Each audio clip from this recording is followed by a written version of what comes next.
Você já se sentiu explorado por um banco? Tarifas absurdas, burocracia sem fim e aquela sensação de ser apenas mais um número. Agora imagine uma empresa que ousou enfrentar os gigantes e quase quebrou no caminho, mas que, contra todas as probabilidades, hoje vale mais de 20 bilhões de dólares. Essa é a história oculta da Nubank, e você vai se surpreender com o que realmente aconteceu nos bastidores.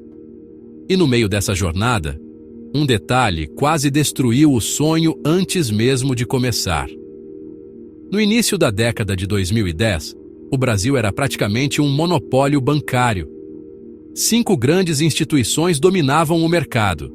Eram elas que ditavam as regras, cobravam tarifas absurdas, exigiam pilhas de documentos, empurravam seguros desnecessários e tratavam os clientes com descaso.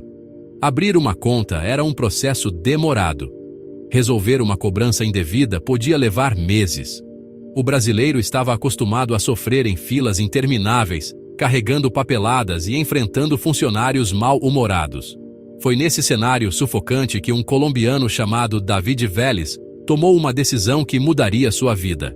Ele estava morando no Brasil e, como qualquer pessoa comum, precisou comprar um chip de celular. O que deveria ser uma simples transação acabou se transformando em um pesadelo. Uma cobrança indevida apareceu e, para resolver o problema, David perdeu semanas em ligações, formulários e idas ao banco. Era uma humilhação que se repetia todos os dias para milhões de brasileiros. Foi nesse momento de raiva e frustração que nasceu uma ideia. E se existisse um banco diferente? Um banco simples, transparente, controlado na palma da mão, sem tarifas escondidas? Um banco que fosse feito para o cliente e não contra ele? Mas transformar essa ideia em realidade era quase impossível. David não estava sozinho. Ele se uniu à brasileira Cristina Junqueira, que já tinha experiência no mercado financeiro e conhecia de perto os bastidores dos bancos tradicionais. Cristina sabia como funcionava a lógica cruel das tarifas e dos pacotes enganosos que enchiam os cofres das instituições. Ao lado deles estava também Edward Weibel, um americano especialista em tecnologia. Juntos, os três formaram um trio improvável: um colombiano, uma brasileira e um americano contra os maiores bancos da América Latina. Eles decidiram criar um banco totalmente digital. Nada de agências físicas, nada de filas, nada de burocracia. Um cartão de crédito sem anuidade, controlado por um aplicativo simples e rápido. Para simbolizar essa transparência, escolheram o nome Nubank. O Nu, de nudez, mostrando ao mundo que não havia nada a esconder. Mas ter uma ideia revolucionária não significa conseguir colocá-la em prática. No começo, quase ninguém acreditava neles. Para ser considerado um banco, era preciso a autorização do Banco Central. Para emitir cartões de crédito, era necessário convencer bandeiras internacionais, como Mastercard e Visa, a confiar em uma empresa totalmente desconhecida. Os investidores também não queriam arriscar. Ninguém vai desafiar Itaú, Bradesco e Santander, diziam. Durante meses, David ouviu um não atrás do outro. O dinheiro estava acabando.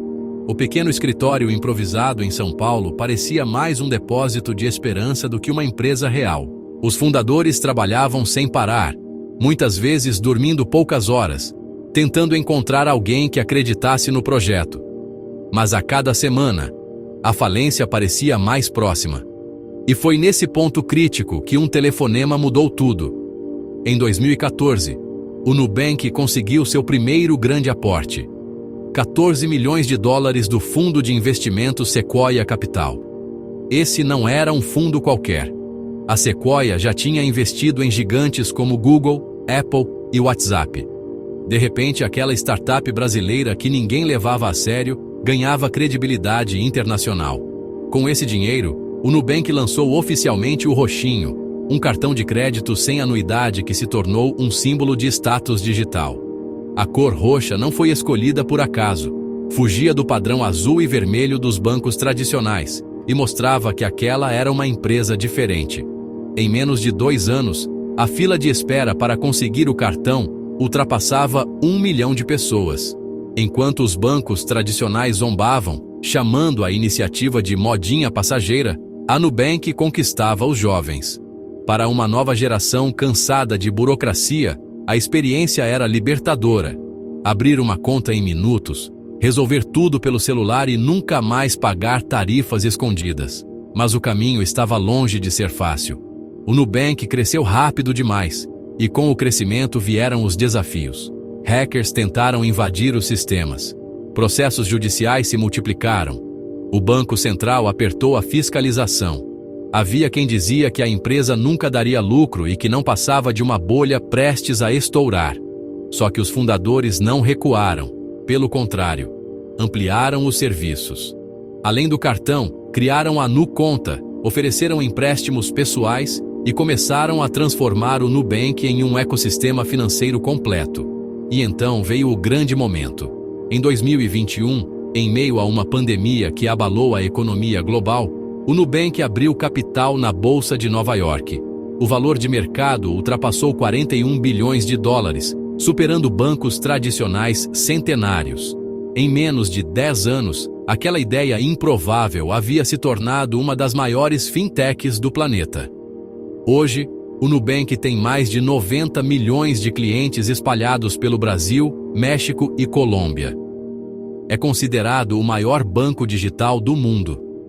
Uma empresa que quase não saiu do papel, agora vale mais do que muitas nações inteiras. Mas por trás desse sucesso bilionário, existe uma lição importante. A história da Nubank mostra que até as ideias mais improváveis podem desafiar gigantes. Mostra também o lado oculto do empreendedorismo. Noites sem dormir, reuniões que terminam em nada, portas fechadas, fracassos quase fatais e a coragem de persistir quando ninguém acredita em você. O roxinho não é apenas um cartão de crédito. Ele se tornou o símbolo de uma revolução contra a burocracia e a prova de que uma simples indignação pode criar um império bilionário. Se uma cobrança errada de celular foi capaz de inspirar a criação de uma das maiores fintechs do planeta, imagine o que você pode construir a partir da sua própria indignação. A pergunta que fica é: o que será que você vai transformar? Gostou dessa história?